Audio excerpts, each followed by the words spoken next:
நீலகிரி மாவட்டத்தில் சுற்றுச்சூழலை பாதுகாக்கவும், போக்குவரத்து மற்றும் பார்க்கிங் போன்றவற்றை சீரமைக்க நீலகிரி மாவட்டத்திற்கு வரும் சுற்றுலா பயணிகள் இ-பாஸ் நடைமுறையை கண்டிப்பாக கடைபிடிக்க வேண்டும் என உத்தரவிடப்பட்டுள்ளது. நாள்தோறும் 6000 சுற்றுலா வாகனங்களும், வார இறுதி நாட்களில் 8000 சுற்றுலா வாகனங்கள் மட்டுமே அனுமதிக்க உத்தரவிடப்பட்டுள்ளது. இந்நிலையில் கோடை சீசன் துவங்க உள்ள நிலையில் இ-பாஸ் நடைமுறை காரணமாக சுற்றுலா பயணிகள் வர பல்வேறு கட்டுப்பாடுகள் விதிக்கப்பட்டுள்ளது. சுற்றுலா தொழிலை நம்பியுள்ள வியாபாரிகள், வணிகர்கள், சாலையோர வியாபாரிகள், காட்டேஜ் உரிமையாளர்கள், சுற்றுலா வாகன ஓட்டிகள் உள்ளிட்ட பல்வேறு தரப்பினர் பாதிக்கப்பட்டு வருவதாகவும், நீலகிரி மாவட்டத்தில் பொருளாதாரம் முற்றிலும் பாதிக்கப்படும் அபாயம் ஏற்பட்டுள்ளதாக தமிழ்நாடு வணிகர் சங்கங்களின் பேரமைப்பு நீலகிரி மாவட்டம் சார்பில் தெரிவிக்கப்பட்டுள்ளது. இந்நிலையில் தமிழ்நாடு வணிகர் சங்கங்களின் பேரமைப்பு நீலகிரி மாவட்டம் சார்பில் இ-பாஸ் குறித்த அவசர ஆலோசனை கூட்டம் நீலகிரி மாவட்ட தலைவர் ஃபரூக் தலைமையில் நடைபெற்றது. இக்கூட்டத்தில் வியாபாரி சங்கங்கள், காட்டேஜ் உரிமையாளர்களின் சங்கம், சுற்றுலா வாகன ஓட்டுநர்கள் சங்கம் உள்ளிட்ட பல்வேறு அமைப்பினர் கலந்து கொண்டனர். இ-பாஸ் நடைமுறையால் பொருளாதாரம் வெகுமாக பாதிக்கப்பட்டுள்ளது.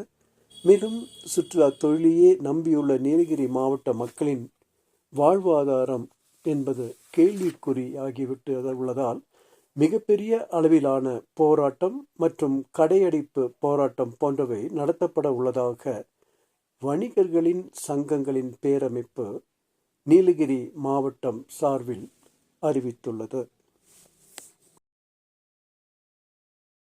இந்த பிரச்சனையை சுமூகமாக தீர்ப்பதற்கு முயற்சி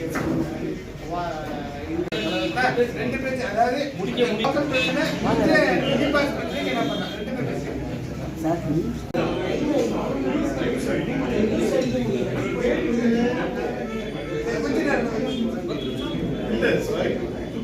இன்னைக்கு இ-பாஸ் அப்படின்ற ஒரு விஷயம், இந்த ஹைகோர்ட் சமீப காலத்துல ஒரு உத்தரவு பிறப்பிக்கிறாங்க.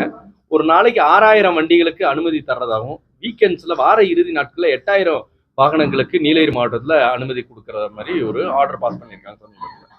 இது என்ன ஆகுன்னா, கொடைக்கானலுக்கு 4000 வாகனங்கள் அனுமதி அப்படின்ற மாதிரி ஒரு ஆர்டர் வந்திருக்கு. கொடைக்கானல்ன்றது ஒரு நகராட்சி மட்டுமே. ஒரு சிறிய நகராட்சிக்கு 4000 வாகனங்கள் அனுமதிக்கும் போது, நீலகிரி மாவட்டங்கிறது 6 தாலுகாக்களை உள்ளடக்கிய நீலகிரி மாவட்டம் ஒரு மிகப்பெரிய மாவட்டம். அதுக்கு 6000 வாகனங்கள்ன்றது ரொம்ப ரொம்ப குறைவு.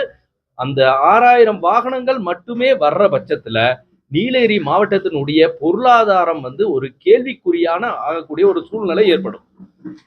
இந்த நீலகிரி மாவட்டத்தை பொறுத்தளவுக்கு நம்மளுக்கு சுற்றுலாவும் விவசாயம் மட்டுமே இருக்கு. இன்னைக்கு விவசாயம், விளைபொருட்களுக்கு விலை கிடைக்காத நிலையில மெல்ல மெல்ல விவசாயிகள் அழிஞ்சு வரக்கூடிய சூழ்நிலையில நீலகிரி மாவட்டம் முழுக்க முழுக்க சுற்றுலாத்துறையை நம்பி மட்டுமே தான் இருக்குது. இங்க வாழ்வாதாரம் இருக்கு. இந்த வாகனங்கள் குறைவாக வரும் பட்சத்தில் நீலகிரியினுடைய வாழ்வாதாரம், பொருளாதாரம் மிகவும் பாதிப்படையும். இங்க வாழுகிற மக்களினுடைய வாழ்வாதாரம் கேள்விக்குறியான ஒரு சூழ்நிலை ஏற்படக்கூடிய ஒரு சூழ்நிலை ஏற்பட்டிருக்கு. அதனால இன்னைக்கு நாங்க ஒரு அவசர கூட்டம், இன்னைக்கு எல்லா சங்கங்களையும் ஒருங்கிணைக்கிற ஒரு கூட்டமாக இன்னைக்கு hotel association, cottage association, maxi cab association, taxi driver association மற்றும் இந்த பில்டர்ஸ் அசோசியேஷன், என்ஜினியர்ஸ் அசோசியேஷன், இப்படி பல்வேறு இந்த நீலகிரி மாவட்டத்தில் உள்ள அனைத்து சங்கங்களையும் ஒருங்கிணைத்து இது அடுத்த கட்ட போராட்டம் என்ன செய்யலாம் அப்படின்ற குறித்து இன்னைக்கு இந்த கூட்டத்தை நடைபெற்றிருக்கு. இந்த கூட்டத்தினுடைய முடிவை இன்னும் ஓரிரு நாட்கள்ல எங்க மாநில தலைமை கூட பேசி ஒரு மிக எழுச்சிகரமான ஒரு மிகப்பெரிய போராட்டமாக அறிவிக்க இருக்கிறோம்.